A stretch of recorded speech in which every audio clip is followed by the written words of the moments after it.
ભગવાનનો ભક્ત ક્યારેય ઉદાસ ન થાય, કારણ કે ભગવાનના ભક્તને પોતાની ચિંતા પોતાના ઉપર હોતી જ નથી. ભગવાનનો ભક્ત એમ કહે છે, ઠાકોરજી તું કરે સાચું. પણ આવું કેવું ને એ બહુ અઘરું છે. હાલ તમે તમારા માથા ઉપર લઈને ફરશો તો કોઈ દી નહીં પામો. તમે છોડી દો, એને હાથમાં આપી દો. આ બધું તું કરે છે ભગવાન, હું ક્યાં કંઈ કરું છું. પછી તમારે તમારી ચિંતા નહીં કરવી પડે. હા, પુરુષાર્થ કરતા રહેજો. પુરુષાર્થ કરવાનું બંધ કરી દેશો તો કદાચ તમે સિદ્ધિને ન પણ પામો. કાગળ વિના પેનમાં લખી હુંડી, અને એ સ્વીકારી ભગવાન દ્વારિકાધીશે. કાગળ નહોતો, પેન નહોતી, અને તોય ₹700ની હુંડી લખી એ દ્વારિકાનાથે સ્વીકારી. કેમ? એને એક જ વાક્ય કીધું, મારે એક તમારો આધાર રે શામળા ગીરધારી. હુંડી સ્વીકારો મહારાજ રે શામળા ગીરધારી. નકર રેવા ઝૂંપડું નહોતું, જમવા જુવાર નહોતી, પહેરવા કપડાં નહોતા, પણ તોય નરસૈયો જુનાગઢમાં બેઠો બેઠો કે ગરથ મારું ગોપી ચંદન વળી તુલસી હે મનોહાર. ગરથ મારું ગોપી ચંદન વળી તુલસી હે મનોહાર. સાચું નાણું મારે સાંભળો. સાચું નાણું જ ભગવાન છે. ભગવાનના ભક્તોએ ભગવાનના નામ સિવાય કઈ માન્યું જ નથી કે મારું છે. બસ પ્રભુનું નામ આપણું છે. આપણે તો આપણો મનોરથ ઠાકોરજીને અર્પણ કરી દઈએ કે ઠાકોરજી મારો આ મનોરથ છે. સાચું નાણું મારે સાંભળો. દોલતમાં ઝાંઝને પખાજ. કરતા લઈને નરસૈયો ગીત ગાવા બેહે ને પછી ઠાકોરજી દોડી દોડીને આવે. નરસૈયાને દોડવું ન પડે. શામળિયાલા લગ્નની ચિઠ્ઠી આવી. પ્રસંગ આવ્યો છે તો હું કહી દઉં તમને. ગોરબાપાએ બરાબર શામળિયાના હાથમાં શ્રીફળ જલાવી દીધું. આવીને કીધું કે શ્રીફળ આપી આવ્યો છું. ક્યાં? જુનાગઢમાં. કોના ઘરે? નાગર નરસૈયાની ઘરે. હે? નરસિંહ મહેતાની ઘરે તમે શ્રીફળ આપ્યો? મારી દીકરી તો દુખી દુખી થઈ જાય. એની ઘરે કરતાલ સિવાય ક્યાં કાંઈ છે? તમે ના પાડી દો. બ્રાહ્મણે કીધું કે મહારાજ, અંગૂઠો કયો તો કાપીને દઈ દઉં, પણ જે અંગૂઠાથી ચાંદલો કર્યો છે હવે ભૂંવા હું નહીં જાઉં. હું નહીં જાઉં.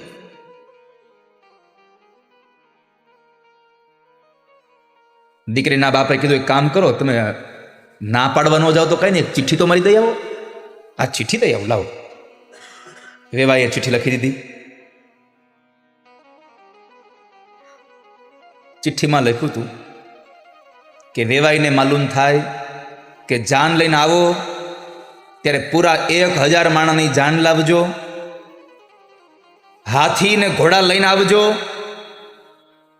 અને જો આવી રીતની જાન લઈને આવવાની તમારી તૈયારી ન હોય તો જાન લઈને આવતા જ નહીં.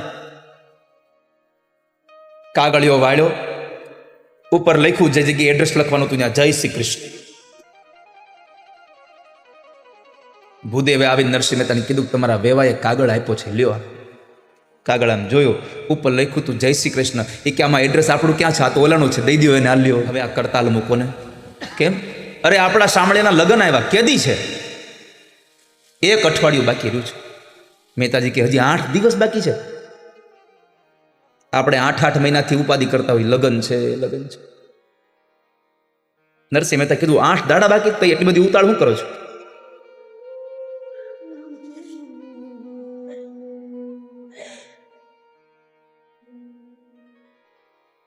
ચાર દાડા બાકી રહ્યા. માણેક મહેતી પાછું કીધું હવે તો સમજો, હવે 4 જ દાડા બાકી રહ્યા છે. તે મહેતાજી કે કામ કરો મહેતી. શું? એક ઘીનો દીવો આપો ને. મહેતી કે આ દીવો કરીને કરશે હું, મારે શું કરવું? પણ હવે પતિએ માગ્યો એટલે આપવો પડ્યો, દીવો આપ્યો. નરસિંહ મહેતાએ ભગવાનનું ભજન કર્યું. ભગવાનની કૃપાથી લઈ ગયા એને સીધા વૈકુંઠમાં. ભગવાને પૂછ્યું, નરસૈયા અત્યારે શું છે બધું? તો કે તમારા શામળિયાના લગ્ન આવ્યા એટલે તમને કહેવા આવ્યો છું. એમ ન કીધું મારા દીકરાના લગ્ન છો, તમારા શામળિયાના લગ્ન આવ્યા એટલે તમને કહેવા આવ્યો છું. ભગવાને પૂછ્યું, કેદી છે? 4 દિવસ રહ્યા છે. એ કે તે આટલો બધો વહેલો હું આવ્યો? હજી તો 4 દિવસ બાકી છે. મહેતાજી કે મારે તો આવું જ નહોતું, પણ આ ઘરવાળા હક લેવા દેવા જોઈએ ને. એણે કાઢ્યો મને ઘરેથી. જાવ ને જાવ, જાવ ને જાવ. પ્રણામ કરી નરસિંહ મહેતા પોતાના ભજનમાં. આ બાજુ લગ્નના 2-3 દાડા બાકી રહ્યા. ભગવાને ઉદ્ધવને મોકલ્યા, અર્જુનને મોકલ્યો, જાઓ જુનાગઢમાં રંગ કરી આવો. આખા જુનાગઢને રંગોળ્યું. ઉદ્ધવને કીધું, જાઓ હારા હારા ભાતના પકવાન બનાવો. ઉદ્ધવ કે પ્રભુ મેં કોઈ દી કડછો પકડ્યો નથી હાથમાં, હું તો તૈયાર થાળી ઉપર ગયો જ્યારે હોઉં ત્યારે. તમે જાઓ તો ખરા. ભગવાને ઉદ્ધવને મોકલ્યા રસોઈ બનાવવા માટે. આવીને નરસિંહ મહેતાનો દરવાજો ખટખટાયો. ખડકી હતી હાકળવાળી. હવે તો ડોરબેલ આવી ગયા. અને એમાં કેટલી સિસ્ટમ આવી ગઈ, અંદરથી પાછું બેલ બંધ હોત થઈ જાય. બહાર ગમે એટલી ચાપુ દબાવ્યા જ કરો, અંદર વગડે જ નહીં. અને પછી આપણે એને કંઈક તમારી ઘરે આવ્યા, બેલ બહુ માર્યા, અરે વાગ્યો નથી, એમ જ ઘરમાં જતા.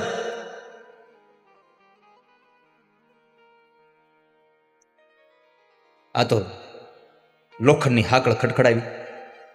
મહેતાજી ભગવાનના ભજનમાં હતા એટલે મહેતીએ દરવાજો ખોલ્યો. માથે ગમચો વાળેલો, આમ બાંધેલો, ઓલું લાલ કલરનું.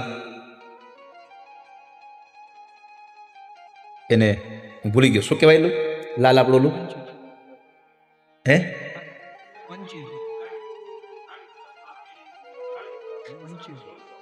ગમચો જ કહેવાય ને કઈ લાલ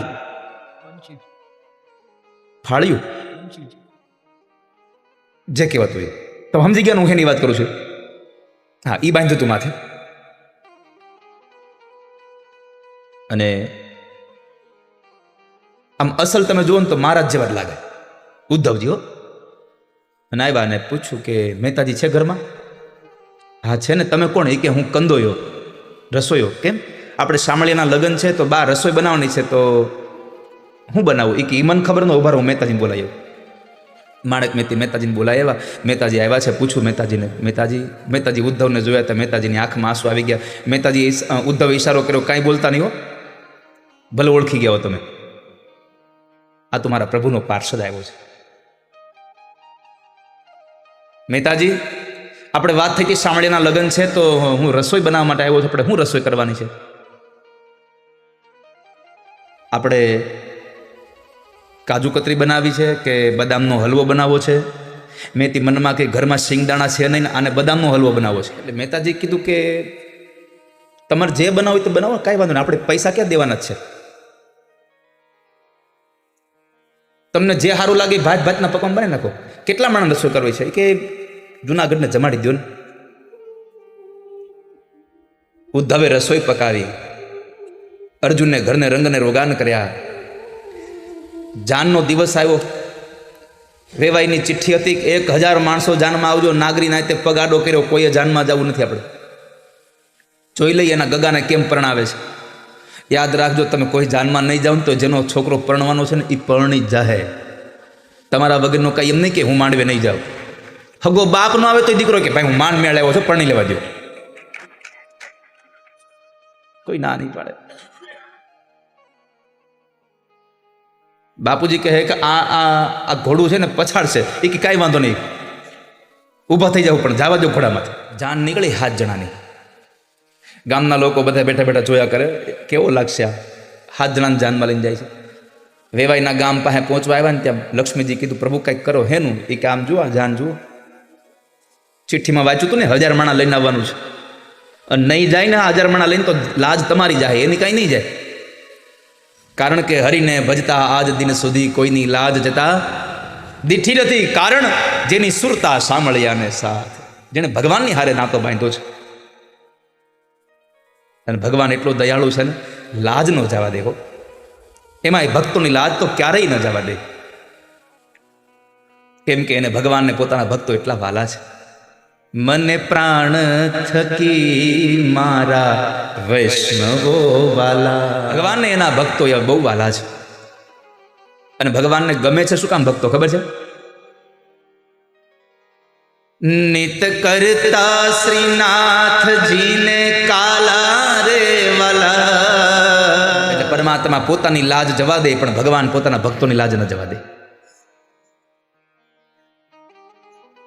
લક્ષ્મીજી કીધું કંઈક કરો, તે ભગવાન કે હું એકલો જાનમાં જો થોડો સારો લાગે, જાનડી વગરની જાન જ ન સારી લાગે. કે હાલો કે તમે એમ કરો મેકઅપ અને પહેરો હારા કપડા, હાલો. તે ભગવાને આખી જાન સ્વર્ગમાંથી વૈકુંઠમાંથી ઉતાર્યો.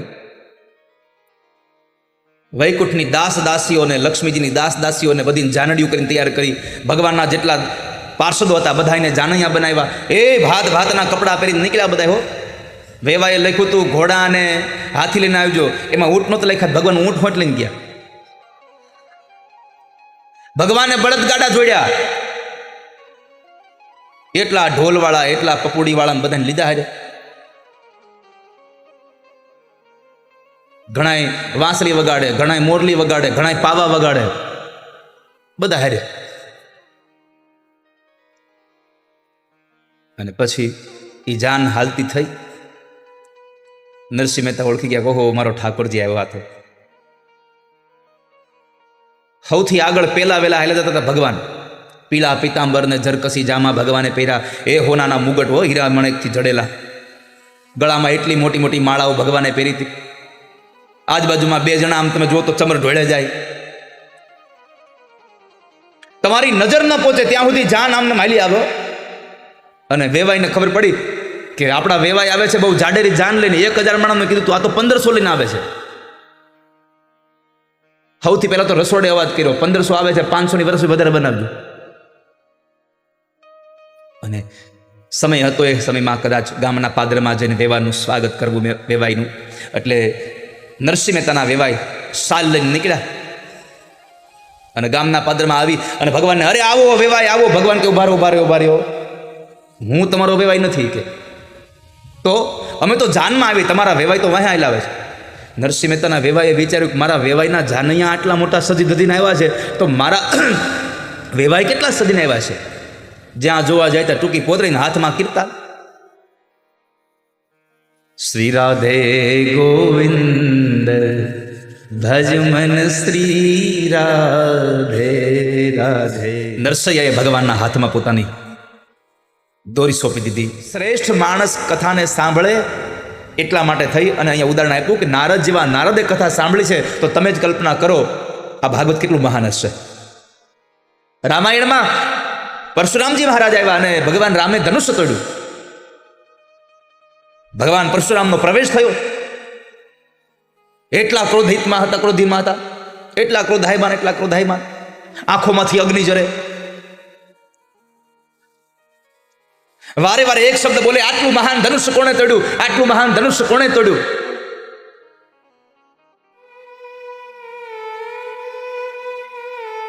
લક્ષ્મણજી આવીને કીધું, બાપજી નિર્ણય તો તમે જ કર્યો કે આટલું મહાન ધનુષ્ય કોણે તોડ્યું, આટલું મહાન ધનુષ્ય કોણે તોડ્યું. જો ધનુષ્ય આટલું મહાન હતું તો એને તોડવા વાળો કેટલું મહાન હશે, તમે નક્કી કરી લો. એમ જો આટલા ભગવાનના પરમ ભક્ત દેવર્ષિ નારદ જેવા નારદ જો કથાને સાંભળવા આવતા હોય, તો હવે તમે જ નક્કી કરો ભાગવત કથા કેટલી મોટી હશે.